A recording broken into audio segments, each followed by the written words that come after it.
Divyavani, Divyavani, Divyavani, Divyavani. Praise the Lord. Hallelujah. Dear friends, I welcome you as we are reflecting the book of the Acts of the Apostles. Today we are going to reflect chapter 20. Let us pray. Heavenly Father, I praise and glorify thy name. I surrender my people into your hands as I am proclaiming this good news. Let this good news bring healing to them. Let them be inspired by the word of God. Let them inspire others. Let this word bring heavenly wisdom and also good health. We ask this through Christ our Lord. Amen. So let us take chapter 20 of Acts of the Apostle, verses 1 to 38. Here we have Paul goes to Macedonia and Greece. Paul's farewell visit to Troas.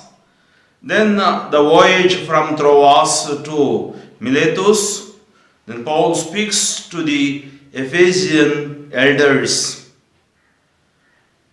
After the uproar had ceased, Paul sent for the disciples, and after encouraging them and saying farewell, he left for Macedonia.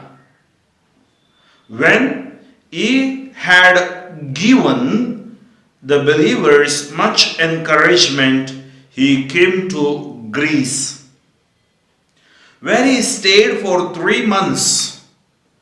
He was about to set sail for Syria when a plot was made against him by the Jews, and so he decided to return through Macedonia. He was accompanied by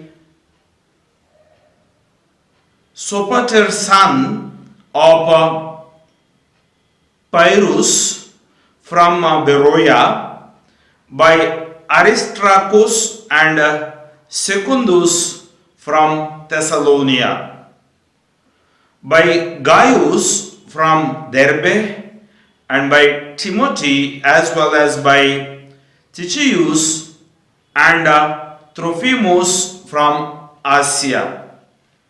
They went ahead and were waiting for us in Troas, but we sailed from Philippi after the days of unleavened bread, and in 5 days we joined them in Troas, where we stayed for 7 days. On the first day of the week, when we met to break bread, Paul was holding a discussion with them. Since he intended to leave the next day, he continued speaking until midnight. There were many lamps in the room upstairs where we were meeting. A young man named Eutychus, who was sitting in the window, began to sink off into a deep sleep while Paul talked still longer. Overcome by sleep, he fell to the ground 3 floors below and was picked up dead. But Paul went down and, bending over him, took him in his arms and said, "Do not be alarmed, for his life is in him." Then Paul went upstairs, and after he had broken bread and eaten, he continued to converse with them until dawn. Then he left. Meanwhile, they had taken the boy away alive and were not a little comforted. We went ahead to the ship and set sail for Assos, intending to take Paul on board there, for he had made this arrangement, intending to go by land himself. When he met us in Assos, we took him on board and went to Mytilene. We sailed from there, and on the following day we arrived opposite Chios. The next day we touched the touched at Samos, and the day after that we came to Miletus, for Paul had decided to sail past Ephesus so that he might not have to spend time in Asia. He was eager to be in Jerusalem, if possible, on the day of Pentecost. From Miletus, he sent a message to Ephesus asking the elders of the church to meet him. When they came to him, he said to them, "You yourselves know how I lived among you the entire time from the first day that I set foot in Asia, serving the Lord with all humility and with tears, enduring the trials that came to me through the plots of the Jews. I did not shrink from doing anything helpful, proclaiming the message to you and teaching you publicly and from house to house, as I testified to both Jews and Greeks about repentance toward God and faith toward our Lord Jesus. Now as a captive to the Spirit, I am on my way to Jerusalem, not knowing what will happen to me there, except that the Holy Spirit testifies to me in every city that imprisonment and persecutions are waiting for me. But I do not count my life of any value myself, if only I may finish my course and the ministry that I received from the Lord Jesus to testify to the good news of God's grace. And now I know that none of you among whom I have gone about proclaiming the kingdom will ever see my face again. Therefore I declare to you this day that I am not responsible for the blood of any of you. For I did not shrink from declaring to you the whole purpose of God. Keep watch over yourselves and over all the flock of which the Holy Spirit has made you overseers, to shepherd the church of God that he obtained with the blood of his own Son. I know that after I have gone, savage wolves will come in among you, not sparing the flock. Some even from your own group will come, distorting the truth in order to entice the disciples to follow them. Therefore, be alert, remembering that for 3 years I did not cease, night or day, to warn everyone with tears. And now I commend you to God and to the message of His grace, a message that is able to build you up and to give you the inheritance among all who are sanctified. I coveted no one's silver or gold or clothing. You know for yourselves that I worked with my own hands to support myself and my companions. In all this I have given you an example that by such work we must support the weak, remembering the words of the Lord Jesus, for he himself said, "It is more blessed to give than to receive." When he had finished speaking, he knelt down with them all and prayed. There was much weeping among them all. They embraced Paul and kissed him, grieving especially because of that what he had said, that they would not see him again. Then they brought him to the ship. Friends, we have in the chapter 20th the journey of Paul. Paul goes to Macedonia and Greece. Then he visits to Troas. Then from there Troas to Miletus. And then he speaks to the elders of the Ephesus. It's very important.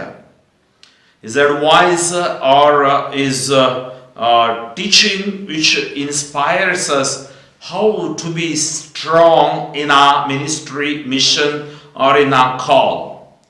So let us enter into this passage. The first part of that we see is saying thanks to them and is going ahead. With whom he goes ahead. After the uproar had ceased, we know in the chapter 19, the riot in Ephesus from 19 to 41, we saw the riot in Ephesus. And when that uproar has come down or calmed down, Paul sent for the disciples, and after encouraging them and saying farewell, he left for Macedonia. So he goes to Macedonia and Greece to proclaim the good news. When he had gone through those regions and had given the believers much encouragement, he came to Greece. So he went to Macedonia, gave much encouragement. It's very important to encourage one another.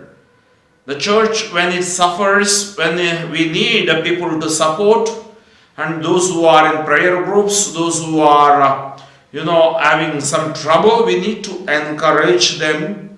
And he came to Greece, where he stayed for 3 months.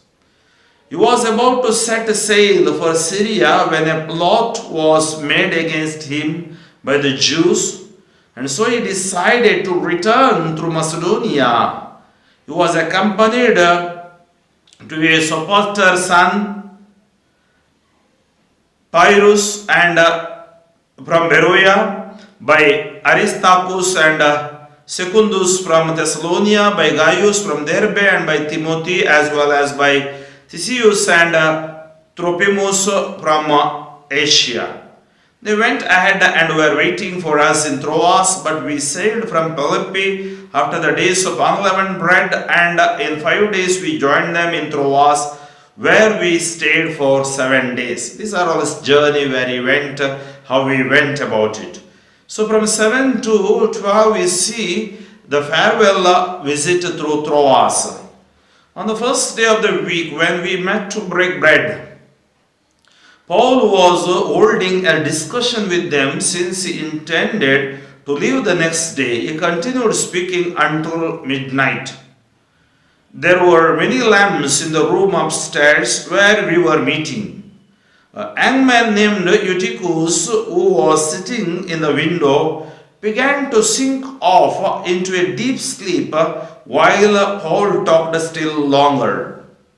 So what happens when he was giving his farewell speech, it went longer, and that was on the 3rd floor where people were sitting, and this young man called Eutychus was sitting there, and he fell asleep, deep asleep, and from overcome by sleep he fell to the ground 3 floors below and was picked up dead. So anyhow, he fell down from 3rd floor and he was dead. Now here we see God works through Paul, and Paul gives him life, and that is the story here. But Paul took him in his arms and said, "Do not be alarmed, for his life is in him." That means when he took him in his arm, he prayed for him and his life returned. So because we know he was dead, and it is the power of Lord Jesus worked through Paul, and he became alive. Then Paul went upstairs, and after he had broken bread and eaten, he continued to converse with them until dawn. Then he left. So I think almost all night, kind of a night vigil, where he was talking to them, breaking the bread. It's a very beautiful time that they were having with Paul, and Paul was inspiring them. So meanwhile, they had taken the boy away alive, and were not a little comforted. So they were very happy because the boy became alive, and they were comforted by the word of God. Verse 13 to 16, if we see, it speaks about the voyage from Troas to Miletus. We went ahead to ship and set sail for Assos, intending to take Paul on board there. For he had made this arrangement intending to go by land himself.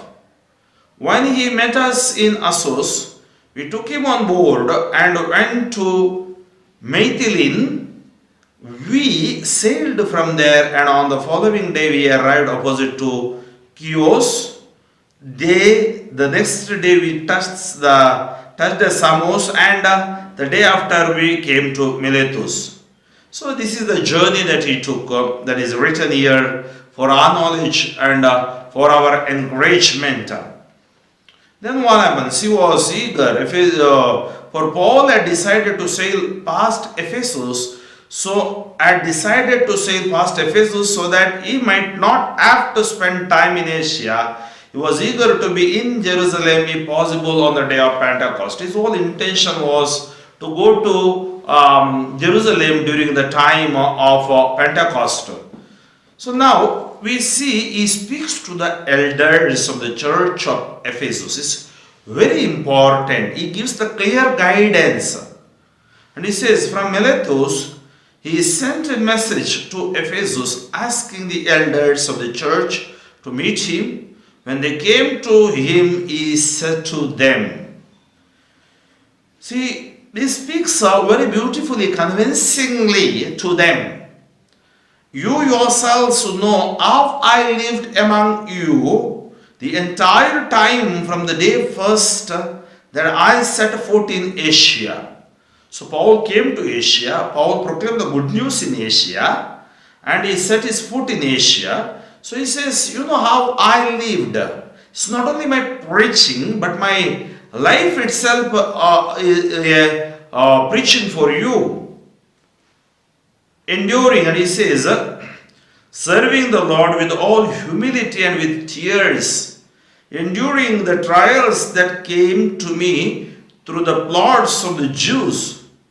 I did not shrink from doing anything helpful, proclaiming the message to you and teaching you publicly and from house to house.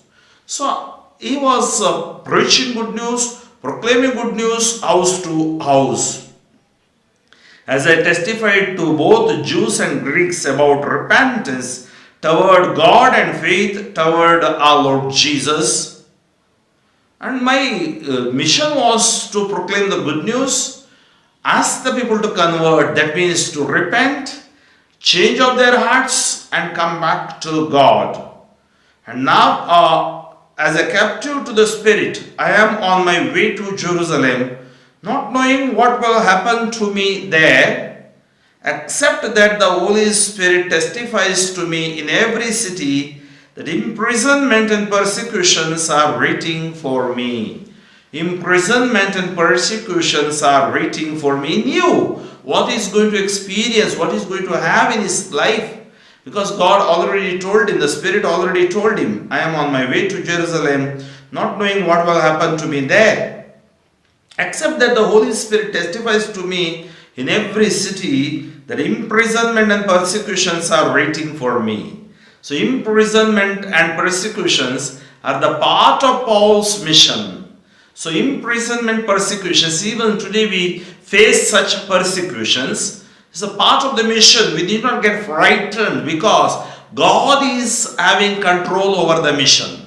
It's not we, it's not individual, it's not our selfish motives, it's not our pride, it is not our arrogance. It is the love of Christ. It is the Christ himself takes care of his mission. We should be firstly convinced about that. From comfort zone, sometimes we are pushed to risk zone. I think in present situation, we feel that we are pushed to risk zone. And when Lord is with us, we can take whatever risk possible. And there is nothing impossible for him and those who believe in him. But I do not count my life of any value to myself, if only I may finish my course and the ministry that I received from the Lord Jesus to testify to the good news of God's grace. So I am not worried about my life. So my life is for Jesus, for God, for his mission. I am ready to experience anything that comes on the way, and I am not worried about anything. Remember the words of Christ in 16:33 of John. You have troubles in the world, but be courageous. I have overcome those troubles. I have overcome the world. World will disturb you through the rulers. It will disturb you. Do not get frightened. Do not leave. Do not give up your values. Do not give up your word of God. The power that we experience in as a testimony, maybe through prayer. So thank the Lord for this. So, and now I know that none of you among whom I have gone about proclaiming the kingdom will ever see me again. And he knows his persecutions are coming near. Therefore, I declare to you this day that I am not responsible for the blood of any of you. What it means? For I did not shrink from declaring to you the whole purpose of God. So I have taught you, I have given you the teaching, the purpose of God I have spoken to you. I have not ceased from those things, but I have given you. Now you should be responsible. Then he says, verse 28, whom he addresses the elders. Elders may be those who are presbyters or bishops, those who are taking care of the church, and those who are appointed by him. Says, keep watch over yourselves and over all the flock of which the Holy Spirit has made you overseers, to shepherd the church of God that he obtained with the blood of his own. See, now he says, keep watch over yourselves. This is very important. As a priest, I should not lose my faith. As a bishop, you should not lose your faith. First of all, we should have faith in Lord Jesus, a strong faith, a strong commitment, dedication, and sacrifice. So keep watch over yourselves and over the flock. So today the temptations, today the attractions and distractions are there in the world, which destroys us, which disturbs us, which takes us away from Christ. Keep watch over yourselves and over all the flock of which the Holy Spirit has made you overseers, to shepherd the church of God that he obtained with the blood of his own Son. So what you have to do? Shepherd the church of God that he obtained. See, now the church of God, Jesus says the church is the body of Christ. So that's why the Catholic means is public. So he has obtained the church by shedding his own blood. Shepherd the church of God that he obtained with the blood of his own Son. So that's why maybe today, ecumenism brings us together. You know, we have a lot of denominations around the world gone away from the church, started their own denominations. Scripture says, to shepherd the church of God that obtained by the blood of his own Son. Then he says, I know that after I have gone, Paul says, after I have gone, savage wolves will come in among you, not sparing the flock. Savage wolves will come in among you. Savage wolves will come in among you. And not sparing the flock. Among you the savage wolves will come. How? See, it says, some even from your own group, from your own community, from your own church, from your own group will come distorting the truth in order to entice the disciples to follow them. From your own group, some people, if they have some visions or gift of preaching or some knowledge of the word of God, they immediately think that they are the church, they are the pope, they are the bishops, and they are the priests. They take a shortcut. It's very dangerous. And that is what he speaks about. I will read it again. Keep watch over yourselves and over all the flock of which the Holy Spirit has made you overseers, to shepherd the church of God that he obtained with the blood of his own son. So he has obtained his church with the blood. Am I breaking the body of Christ and going away? I know that after I have gone, he says, I have toiled. After I have gone, savage wolves will come in among you, not sparing the flock. And wolves, what they will do? Some, even from your own group, will come, distorting the truth in order to entice the disciples to follow them. Each one starts their own ministry, and they don't want to obey the church, and something is there that disturbs them. So same thing here, people, those among you, some among you and your own group will come with distorting the truth in order to entice the disciples to follow them. Therefore, be alert, remembering that for 3 years I did not cease night or day to warn everyone with tears. Now remember my preaching, my teaching. He says, whatever I toiled, it is for you. And if you give up, then it is the disaster for you. So don't get enticed by the people, or don't go behind the allurements. And that is the reason he says, be strong in your faith. Be strong in the word of God. And now I commend to you God and to the message of his grace, a message that is able to build you up and to give you the inheritance among all who are sanctified. The message is to build you up, to strengthen you. So, you have to be sanctified. I coveted no one's silver or gold or clothing. I have not coveted anyone's anything. You know for yourselves that I worked with my own hands to support myself and my companions. In all this I have given you an example that by such work we must support the weak, remembering the words of the Lord Jesus, for he himself said, it is more blessed to give than to receive.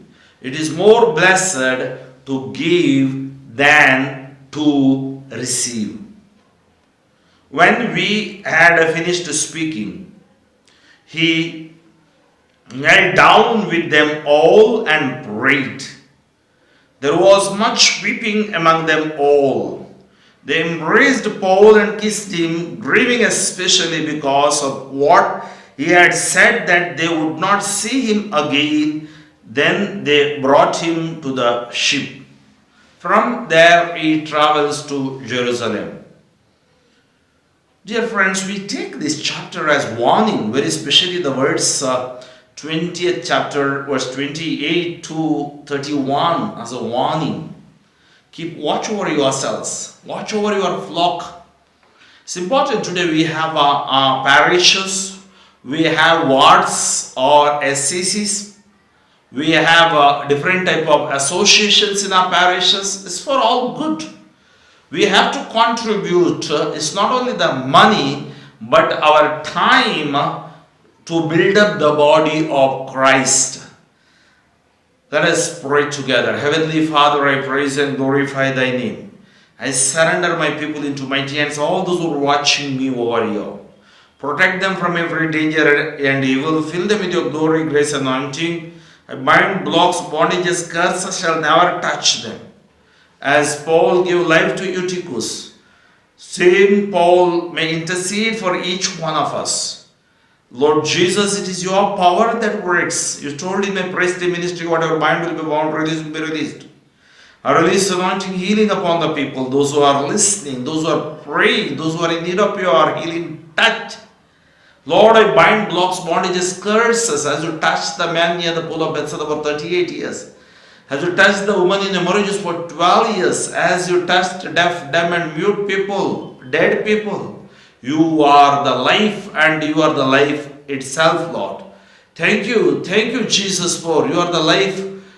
We fill us with your life. Bind all unwanted things, doubts from us, so that we may obey your church, so that we may commit ourselves for the growth of the mission through our own little ways.